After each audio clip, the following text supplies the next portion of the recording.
Good morning mga Lodi. Ngayon pag-usapan natin ang Pi Network. May bago na naman silang update. Happy Pi Day sa inyong lahat mga Lodi. So ito yung migration details kung gusto nyo i-check. Pero punta na tayo dito sa checklist nila. So makita nyo dito, kung hindi nyo pa nagawa, ibig sabihin hindi to naka-check. So hanapin natin, ito number 7 sa akin, hindi pa naka-check. So pupunta tayo sa number 7, click natin yan, preparing documents.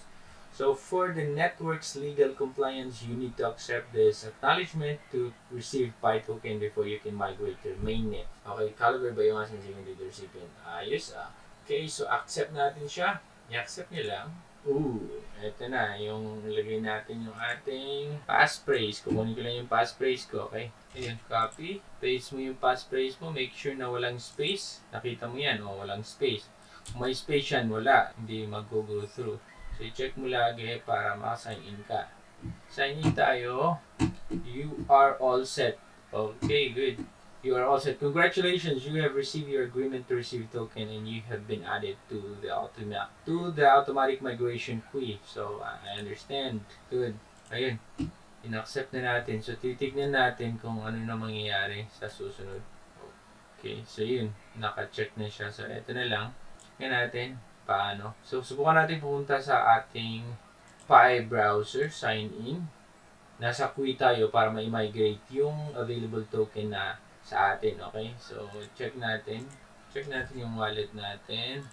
Yan ang Pi testnet. Ito yung testnet na ginawa mo nung una. Ngayon, nakikita mo na sa blockchain. Ito na sa mainnet tayo. Wala pa siya, pero magpapakita to soon. Okay, so andito yung Pi testnet. Ito Pi mainnet. So, makita niyo naman, active na siya. So, waiting lang para ma-check siguro nila kung magkano yung available Pi token na pwede nang may transfer dito sa account ko. So, yun lang mga Lodi. Nakakatuwa lang kasi parang mabilis na ngayon. Diba, mabilis na yung kanilang process. Ibig sabihin talagang inu-work out ng mga developers itong Pi Network. So, ayun, support lang tayo kahit ano mangyari since nakita naman natin na may progress, malaking progress ang nangyayari. About naman dun sa consensus na pinagsasabi nila. So, depende kung ano yung talagang pag-agree yan, the market price and ang consensus price ng Pi token. So sa akin, hindi na ako nakikialam dyan about whatever the price. Kasi nakalak sa akin hanggang 3 years lahat-lahat. Buong buo nila ko talaga siya. Kasi sa tingin ko, ito parang sugal to sa akin eh. Sa tingin ko, hindi ko pa makikita yung talagang fully equipped na Pi network, na ecosystem ng Pi. So makikita mo yan pag medyo tumagal na.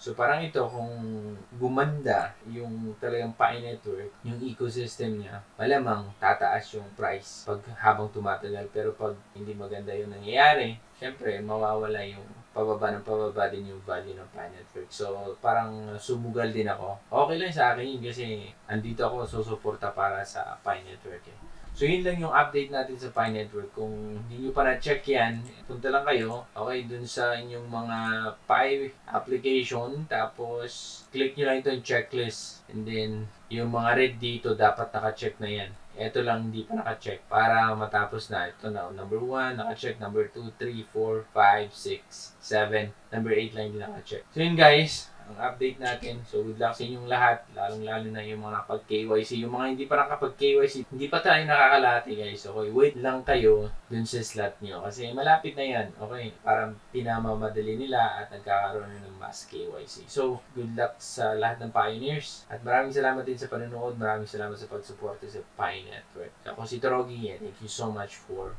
watching. Bye.